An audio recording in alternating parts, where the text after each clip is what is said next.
Okay, so lately I've been getting constant questions of, hey, are you going to review this? Hey, when are you going to review this? Hey, are you still reviewing new figures? And the answer to all that is yes. But you don't understand. I can't find anything new right now. No store, no website, not Amazon or BBTS or ShowZ or anywhere has anything new that I can find. So if you want to know what I'm going to do the Gamer Edition Optimus Prime or anything else like that, the only time frame I can give you is when I find one. Case in point, I finally managed to get one of these this week. So your likes! Please give. And if you enjoyed this video by the end and you aren't subscribed already, please consider it. It's Legacy Commander Class Armada Optimus Prime. And let me tell you, the first thing I thought when I opened the box was, wow, this is a lot smaller than I thought it was going to be. I don't know why I thought that, because it's not like this thing is all that different from Motormaster, who I didn't have that reaction to, but it just seemed ridiculously small. And I want you to understand before I get into this is going to be a positive review. But in base robot mode, there's just some kind of special sauce missing from this. I was not feeling this thing at all till I got it into combined mode, which is interesting because it isn't an ugly figure, it's not choking on kibble, it's decently sculpted, though it is the god king of grill abs. His abs are so powerful they've devoured his chest to become a monoboob, and it refuses to close all the way for me. This irks me more than it probably should. And look, Armada Prime has always been one of the better redesigns for Optimus. It's new, it's very different, and it feels like the character. So I can't complain about the styling at all. But still, I don't know what it is. This mode just feels really bland to me. Maybe it's the fact that his surface sculpting is a bit simpler than most other Legacy figures, or maybe it's the shoulders. Once again, we have the accursed Hot Rod shoulders, and once again, it's a problem. These are far from the tallest, ugliest ones I've ever seen. That honor goes to Legacy Tarn, where they are actually separate from his body riding on stalks. But it's not like these are good by comparison, because they're mounted on his weirdly high shoulders already. So saying that these are better is possibly a bit strongly worded, especially when this is a Prime who needs to be able to dual wield his guns off to the side. And like this, it can really only ever look like Thundercleese, which is both endearing and very bad. Bro, I don't know how you're doing it, but you are holding guns that are mounted to your forearms wrong. You are aiming over their heads like that. What, are you trying to dab? And the amazing thing is just how easy this problem would be to fix. Hasbro, for the love of God, you can still use this joint, just flip it around. Currently, it hinges at the shoulder and rotates at the bicep. Just make it rotate at the shoulder and hinge at the bicep. All you do is that, and suddenly we have a full range of motion in the arms. How have you not figured this out yet? Now, unlike Tarn, even with the shoulders like this, I do think that there are poses you can put this guy in where he looks cool. The bulk of the body can work to make the shoulders so that way I'm not left staring at them no matter the pose. And here like this, I am staring at them, but in a good way. He looks like he's ready to punch Megatron in the dick rather than go into his super mode, just to prove that he doesn't need it to ruin Megatron's week. So there are cool things about the way this looks, and the head is one of them. This is one of the more redesigned aspects of this version of Optimus, but it keeps the spirit of him. So I'm absolutely sure there are going to be some movie fans going like, it doesn't look like hot garbage with a mouth on the bottom of its chin, and it's not refusing to wear its faceplate so it can inflict its ugly mug on us. So therefore it's just the normal G1 Optimus head, and therefore it sucks. Because I swear with some movie fans, if it's not Bayverse, then it's obviously G1 to them. Look, if you know the G1 head, you know this is not that. It's angled and swooped back, the head crest is a different shape, that part is gold, just like the eyes are here instead of blue, and honestly, I'm not normally cool with the blue face, but it works here. Cause unlike the Earthrise figure, 1, this is actually a new head and not one they just copied off a far better figure, 2, the paint line is clean and not applied like it was done by a drunk soccer hooligan who broke into the factory, and 3, the yellow eyes, which I normally hate, make them stand out. Oh yes, Hasbro, put blue eyes on a blue face because you're too lazy to paint the bridge of the nose. That looks real good on the supposedly, finger quotes, super accurate G1 Optimus Prime, no less. Fuck you. So this is a really good head. It's probably the best part of the base robot, and the overall look is probably really good. It honestly might just be me being crazy that causes me to not love this mode. I'm willing to say that it looks good, and I'm probably the problem here. And it does look really right next to Megatron, even if it does feel like it's too small. Now for accessories, he's got the arm guns he stole off of Hot Rod's corpse before he Frankensteined that together with Bumblebee in order to make Hot Shot, and I don't know why these come off. He can't hold them, these really should just be parts of his arms. Then he's got his way too big for him regular Ion Blaster. That makes more sense in his super mode. These combine, which must be why they come off, but this looks stupid and you shouldn't do it. And he's got his trailer, which comes mistransformed out of the box so it won't attach to him. To get this into the right configuration the first time, I had to separate these two parts and they were locked together so tightly that I thought that they either didn't move or there was a button I had to press. I think the paint just fused to itself, so when I did finally get it to work, there was a horrible cracking sound, and it was never that hard again. But if you still have trouble getting that part out, a trick my brother figured out is to flex the whole part along its back, and that gets you started really easily. Just don't snap this thing. I don't want to be the person who convinced you to break your toys. You can turn this into a couple different absolutely wrong base modes, which are way too small for Prime to use, but if you have any core figures, this should be okay for that. Look, I'm going to be honest.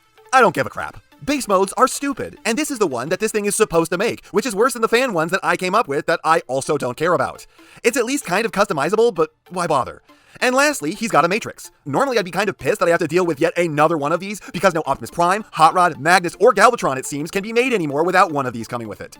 But this one's actually never been made before. It's the completely unique Armada Matrix, and it's cool to actually get one for once. I don't hate all Matrixes. I'm just sick of getting the same ones over and over and over again. This thing has a cool color-changing gimmick when it's in or out of his chest, but it's a pain in the ass to get it out. I guess also technically his auto badge is an accessory, so you can give that to someone else. I've heard reports that this part seems like it was carved out of the plastic, but mine does not seem to be like that, so maybe they finally finished the tooling by this point. As for posing, it's not terrible here, but it is kind of deluxe-ish or maybe a little bit worse. Head with a bit of side to side, a tad up and down, and some swivel. Ugly ass hot rod shoulders that pull a 90 and can far too easily untransform for just a little more, but it can't fake it any further than that because of the stupid construction of the shoulders. Extreme elbows that go almost maximum, so that's honestly his best joint. Another wrist swiv blocked up by arm kibble. No waist, hips are unimpeded in all directions, though the overlong skirt armor is a bit of a pain. Knees bend 90, but the left knee on mine's ratchets are easily 10 times stronger than the right ones, and the right ones were already basically perfect. So in order to get this one to move, it either goes like 8 clicks in half a second, or it just doesn't move. And feet with a toe up, toe down, and a good rocker. Transformation is kind of bad. He basically just falls on his face in a very specific order. You aren't doing much, and the fact that even though you aren't, you can still do things out of order and need to go back a step or two is lame. Too simple to be interesting, too precise to be fun. It's basically a lower-end Legends transformation where parts can pop off, but there's not a lot of arguing with that alt mode. The bed looks really strange, but you shouldn't be able to see that because you won't be doing anything with this without it towing the trailer. And together, the two look great. The painted rims look fantastic. The detail is really alive in there. I know this is going to sound stupid, but something about it just makes me wistful and nostalgic. Makes me think of future space cities in old 90s TV shows. It rolls great with or without the trailer, and it's got the clearance to actually turn while pulling the trailer, which some primes don't. A solid alt mode that captures the thing it's supposed to be a little better than the robot mode, though it is more based on the old toy than it is the show, since he barely ever was visible like this. Combination is easier and more satisfying than on the Motormaster, while also avoiding any parts forming outside of attaching the torso to the waist. Normally, I don't tell you any steps of a transformation because I like to treat these like puzzle boxes, so I don't want to ruin that experience for anyone. But I had to look up this step even after reading the instructions because I couldn't figure out what it wanted, so I'll tell you guys, that way you aren't confused like I was.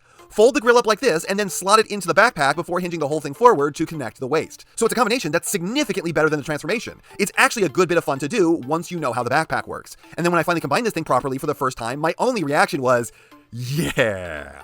This engenders all the emotions in me that I feel like I should have had with the core robot. Where that thing felt like it didn't have enough detail for a figure of its size, this feels like it got exactly the right amount. And this mode really brings all the paint to bear in a very impressive way, getting a chance to flaunt all that gold you don't really see in robot mode. It even starts wearing its auto badge proudly, which is a weird thing for an Optimus Prime to need a super mode to do. This, for the most part, looks real badass, but not quite from all angles. Turn it to the side, and that is the grandest of backpacks. It's bigger than some Voyagers, and I'm not talking about deluxes that are getting sold for higher prices just because of above-average accessories. And then also, thanks to the terrible mono skirt, that this thing really doesn't look that much worse without. You guys seriously couldn't just put some screw fillers in here and painted the hips? But no, you chose to do it the hard way, because apparently you wanted to inflict a mono skirt on us. But yeah, there's a weird step to his body there because of it. It feels like his torso is sitting behind his hips. But those are like the only two problems I have with this mode. And honestly, despite its immense size, I don't even notice the backpack all that often. Instead, it's just a largely sick, big-ass robot that's a fair bit bigger than old leader scale. This is the Voyager Optimus to the Power of the Primes' deluxe, while also being several times the quality, but a good bit worse on the posing, though we aren't there just yet. First, we have to talk about the head, which is a great version of the hardcore Wheeljack bonds he had in the show. You look at this and tell me I'm wrong. I swear this was the inspiration for Prime Wheeljack's whole personality, and not just his face. But two things of note. They really fucked up the paint here. It's fortunately not scratchy like the ER figure, but it's climbing up a good portion of his face. And secondly, I just never knew what they were going for with this. I suppose it's kind of like Optimus, just run through a really heavy Super Sentai filter with faux-forming pipe ears for some reason, but I don't know why they were like, Optimus must be able to fan himself with his ears like an elephant, or the mode isn't super enough! I suppose I'm saying, when I think hero, I don't think ears. There's no denying it looks more boring without them, I just don't think this feels all that much like Optimus. Still a fairly cool head. For posing, that part has a ton of up, down, and waggle, as well as rotation. Arms go all the way up, normal 90 elbows, wrist swiv, opening and closing fingers, though it doesn't have the cool retractable port like Skyfire did, and you can untransform it for some sword-wielding wrists. No waist. Hips get hung up on the skirt because some genius decided to put the connection tab right where that gap is.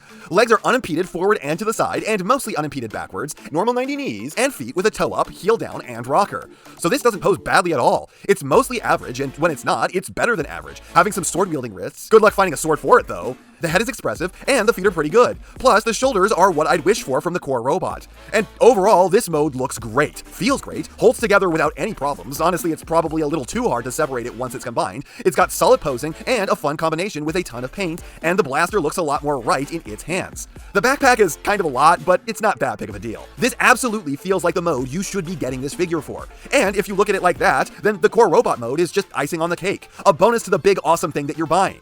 It turns into a solid truck and trailer, so it has a good alt mode which lets it stand next to Skyfire as a commander, even if it's a lot smaller. And while I feel like I want more out of the inner robots, I can't complain about the total package. This is a great figure that lives up to commander class in name and price. I don't feel overcharged. I'm happy with what I spent. This title feels like maybe it's not perfect for it, but I'd say it's kind of a micro masterpiece. And that's not half what I have to say, but it's enough what I have to say. And I know you know what everyone else tells you to do at the end of these videos. So if you liked what you saw here, please do that. And if you'd like to take it a step further, then please share this video with any friend you think may be interested. I hope you all enjoyed listening to me waste your time.